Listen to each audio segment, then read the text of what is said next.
At midnight, Margaret Whitmore pounded on my door with one demand: remove the medical machine keeping my premature daughter alive or face legal action. She had no idea I was the county sheriff. She also had no idea how far a father would go to protect his dying child. Before watching full story, comment below from where you watching. Also like and subscribe for more stories. Someone was banging hard on my door at almost midnight. My wife Sarah woke up scared. Our baby Emma wasn't in her crib at home. She was in the hospital fighting for her life. She was born way too early and was very sick. David, who is that? Sarah whispered, sounding afraid. I put on my robe and went downstairs. My heart was beating fast. I thought maybe something bad happened to Emma at the hospital. I looked through the peephole and saw Margaret Whitmore. She was the president of our neighborhood association. She was standing at my door with two other people. Even though it was midnight, she was dressed up perfectly with her gray hair pulled back tight. Margaret? What's wrong? I asked when I opened the door. Her cold blue eyes looked angry. Sheriff Morgan, we need to talk about the big truck on your property and the machine in your living room. I was confused. What are you talking about? The medical truck that's been here for 3 hours, she said in a mean voice. And that big medical machine in your living room. Both are against neighborhood rules. Then I understood. She was talking about Emma's incubator, the special machine that would keep our tiny baby safe during the trip to the children's hospital tomorrow morning. The machine cost $80,000 and could save Emma's life. Margaret, I said, trying to stay calm, that machine is for my daughter. She was born 3 months too early. She weighs only 2 pounds. Without that machine she could die. Margaret's face didn't change. She didn't care at all. I'm sorry about your problem, Sheriff, but personal issues don't change neighborhood rules. No commercial trucks can stay on residential streets between 6 p.m. and 8 a.m. Also, no big machines can be stored in homes where people can see them from the street. Sarah came downstairs in her bathrobe. Her face looked tired and scared. Mrs. Whitmore, our baby is in intensive care. This machine will save her life. Mrs. Morgan, Margaret said coldly, I understand you're upset, but rules exist for everyone's good. Property values in our neighborhood are very high because we have standards. I felt anger building inside me. I had been a sheriff for 20 years and learned to control my temper. But this woman was threatening my dying daughter over property values. The machine stays, I said firmly. We're moving Emma at 6 a.m. It will be gone by 8 a.m. Margaret's face got tight with anger. That's not acceptable. We already got 7 complaints from neighbors about how bad it looks. The board had an emergency meeting an hour ago. We all voted, the machine must go right now. Harold Klein, one of the other people with her, spoke up nervously. Margaret, maybe we could make an exception just this once? Because of the situation. She turned on him angrily. Harold, we talked about this. If we start making exceptions, our whole system falls apart. Today it's medical equipment, tomorrow it's boats and RVs and who knows what else. We're talking about a baby's life. Sarah cried with tears running down her face. We're talking about property values and neighborhood standards, Margaret shot back. Your personal crisis doesn't give you the right to ignore rules that affect everyone. I stepped closer to her, using my height to look down at her. Margaret, I'm going to say this once. That machine stays exactly where it is. My daughter's life depends on it. Her eyes flashed with challenge. Are you threatening me, Sheriff? Because I'll remind you that neighborhood association rules are more important than personal wants, even for police officers. I'm not threatening you, I said quietly, using the calm voice I used with dangerous criminals. I'm telling you, touch that machine or mess with it in any way, and I'll arrest you for putting a child in danger. Margaret actually smiled, a cold, mean smile. You can't scare me with your badge, David. Neighborhood rules are legal contracts. We have every right to enforce them. She turned to Harold. Show him the papers. Harold pulled out some legal papers. This is an order to remove all forbidden items right away. If you don't do it within 1 hour, we'll start charging you $500 every day, and we'll take you to court. I grabbed the papers and read them in shock. They were actually trying to force me to remove life-saving equipment from my home while my daughter was dying in the hospital. You people are crazy, I said. This is a medical emergency. This is a property issue, Margaret corrected. One that should have been handled properly from the start. You should have asked for permission before having any medical equipment delivered. Permission. I exploded. My daughter was born 3 months early. She almost died twice this week. I'm supposed to fill out paperwork with the neighborhood association before trying to save her life. Patricia Webb, the third person with Margaret, finally spoke up. Margaret, maybe we should think about this again. This seems very harsh given the situation. Patricia? Margaret snapped. We already voted. The decision is final. Margaret turned back to me with satisfaction. You have 1 hour, Sheriff. After that, we'll be back with legal permission to remove the equipment ourselves. As they walked away, Margaret called over her shoulder, And David? Your badge doesn't make you special. Rules apply to everyone the same. I stood in my doorway, shaking with anger, watching them disappear into the darkness. Sarah fell against me, crying. They can't do this, she whispered. They can't take away Emma's chance. But I knew Margaret Whitmore. She could do this and she would. The next few hours were terrible. I made lots of phone calls. I called our lawyer, who said neighborhood association rules were legal contracts. I called the hospital, who said they couldn't move Emma's transport earlier, she was too sick. I called the medical equipment company, who said there was nowhere else to put the incubator overnight. Every option was blocked. At 3 a.m. I called my brother Mike, who was also a police officer in the next county. Mike, I need advice. Margaret Whitmore is trying to force me to remove Emma's life support equipment. She's what? Mike's voice was full of disbelief. David, that woman has always been crazy, but this is insane. Can you charge her with something? I'm thinking about it. But if I arrest the HOA president without solid evidence, it could look like abuse of power. Solid evidence? She's threatening to kill your daughter over parking violations. Mike was right, but I had to be careful. Margaret was looking for any excuse to claim I was using my badge inappropriately. At 4 a.m., I sat in my living room looking at the incubator that would carry my daughter to safety in just 2 hours. The machine made quiet humming sounds, with lights showing numbers I didn't understand but knew were important for Emma's survival. Sarah slept fitfully on the couch next to me, exhausted from weeks of stress and no sleep. Every few minutes, she'd wake up and check her phone for news from the hospital. I thought about Emma lying in her tiny hospital bed, fighting for every breath. She had already survived so much: premature birth, lung problems, feeding difficulties.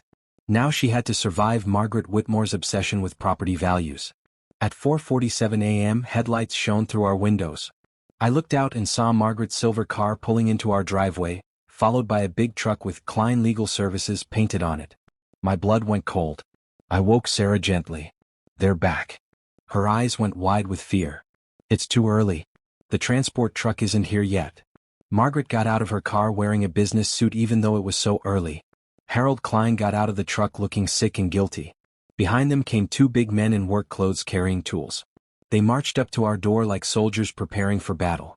Sheriff Morgan, Margaret announced when I opened the door, you've had over 4 hours to follow neighborhood rules. Since you chose to ignore our legal order, we're here to enforce it. You're not coming in my house, I said, blocking the doorway. Actually, we are. She held up more papers. Emergency enforcement order. We have legal permission to remove forbidden items from neighborhood properties. One of the big men stepped forward.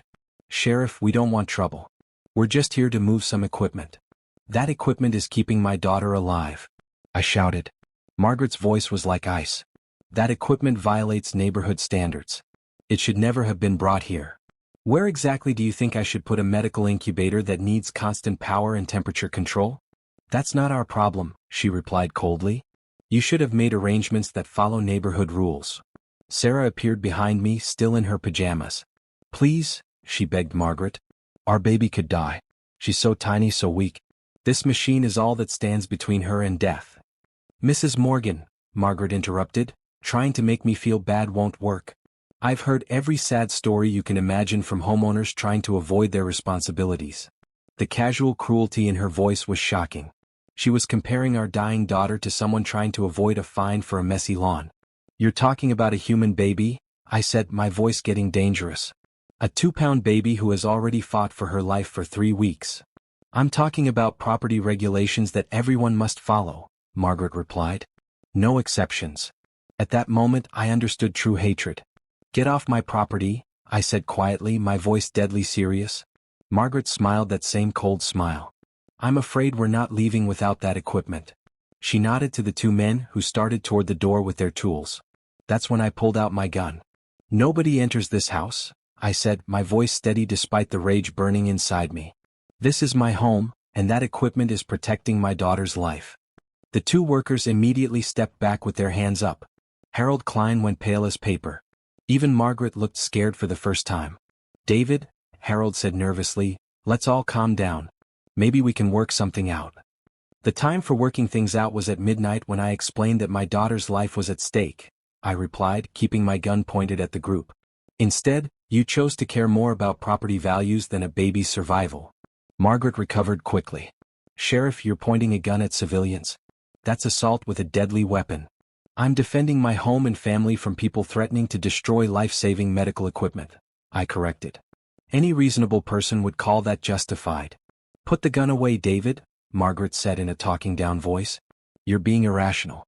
This is about following rules, not hurting anyone. You want to remove equipment that's keeping my daughter alive, and I'm being irrational? Rules exist for everyone's benefit, Margaret continued. If we let you break them, what happens when everyone else wants exceptions? What happens when you let a baby die for property values? I shot back. At that moment, more headlights filled our driveway. The medical transport team had arrived early. Dr. Phillips jumped out of the ambulance, looked at the standoff on my porch, and immediately understood what was happening. What the hell is going on here? He demanded, walking toward us with medical authority. Margaret turned to him with her fake smile. Doctor, we're simply enforcing property rules. This equipment needs to be removed. Dr. Phillips stared at her in disbelief. Lady, that equipment is keeping a premature baby alive. Are you completely insane? I'm enforcing legally binding rules, Margaret replied stiffly. You're interfering with medical care, Dr. Phillips shot back. If anything happens to that baby because of your actions, I'll personally make sure you're charged with killing a child through negligence. Margaret's face turned red with anger. Don't you dare threaten me. I'm within my legal rights. Your legal rights don't include killing babies. Dr. Phillips roared. Two paramedics approached with a gurney, preparing to transport Emma from the hospital to our house, then to the children's hospital. The carefully planned timing was being destroyed by Margaret's obsession with rules. Dr. Phillips pulled out his phone. I'm calling the hospital. We need police backup for medical emergency interference. I am the police, I said, still holding my gun on Margaret's group. Then arrest these idiots for putting a child in danger.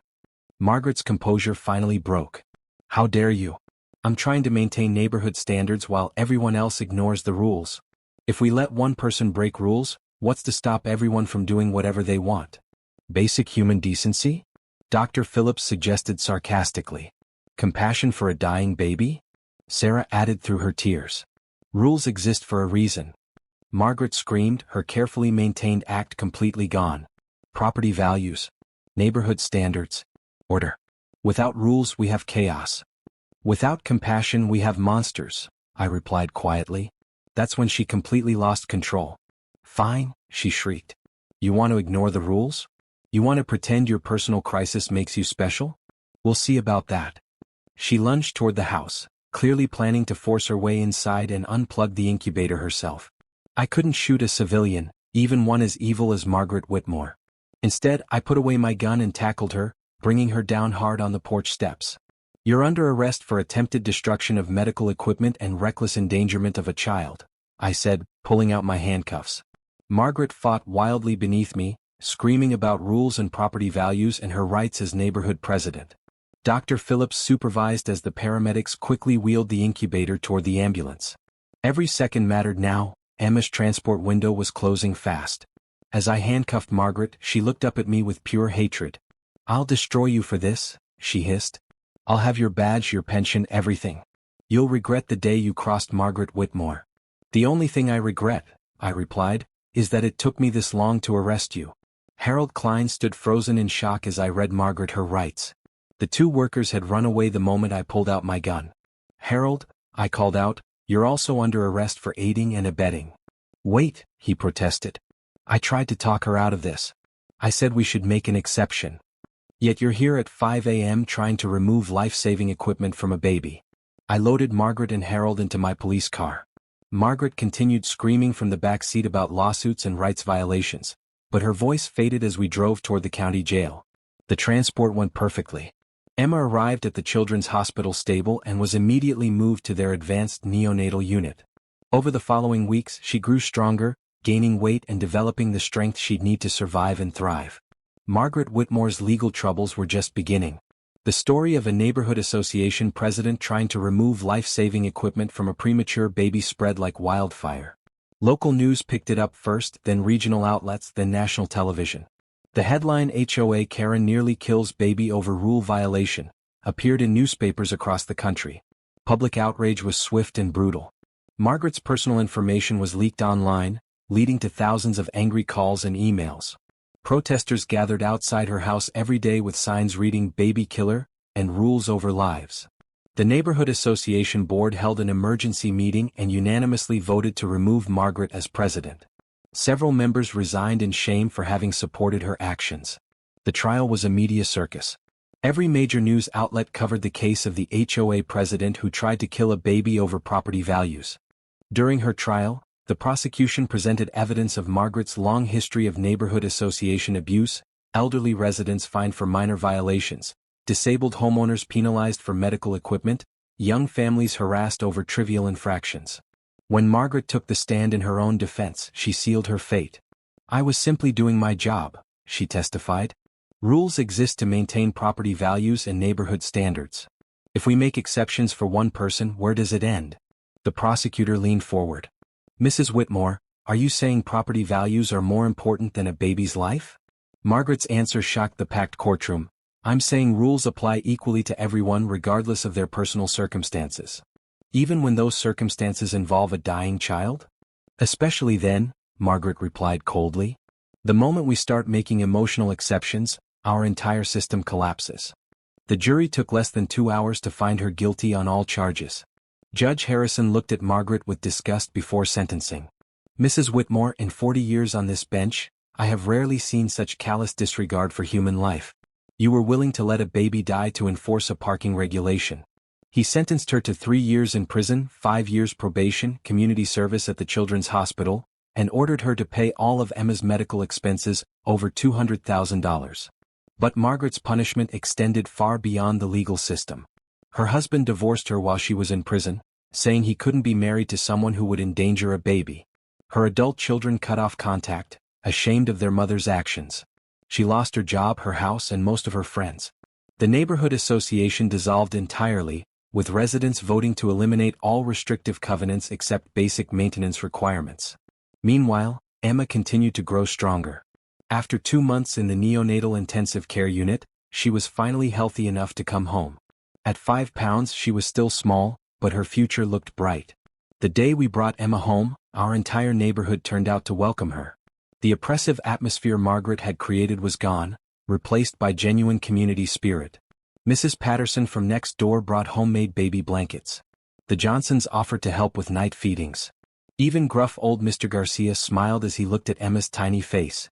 "This little one brought us all together," Sarah whispered as we stood on our porch, surrounded by neighbors who had become friends. As Emma grew, the story of her early fight for life became part of our community's identity. Every year on her birthday, neighbors gathered to celebrate not just her life, but the reminder that human compassion matters more than any rule or regulation. Margaret served 18 months before being released on good behavior. She moved to another state where no one knew her story. Sometimes I wondered if she ever truly understood what she had done, or if she still believed she was right to enforce those rules. But I didn't waste much time thinking about her. I was too busy watching Emma take her first steps, say her first words, and grow into the miracle she had always been. Every milestone was a victory, every smile a reminder of how precious life truly is. Years later, when Emma was old enough to understand, I told her the story of her difficult beginning. She listened carefully, then looked up at me with serious eyes. "Daddy, why did that lady want to hurt me?" I thought carefully before answering. "She didn't see you as a person who needed help. She only saw rules that needed to be followed. But sometimes, sweetheart, the most important rule is to be kind and help people when they need it most." Emma nodded solemnly. "I'm going to remember that." And I knew she would. Because sometimes the greatest victories come from the deepest struggles, and the most important lessons emerge from the darkest moments. Margaret Whitmore thought she was enforcing order, but she only created chaos. She thought she was protecting property values, but she nearly destroyed something infinitely more valuable, a child's life. In trying to prove that rules mattered more than people, she only proved the opposite. And in the end, that made all the difference.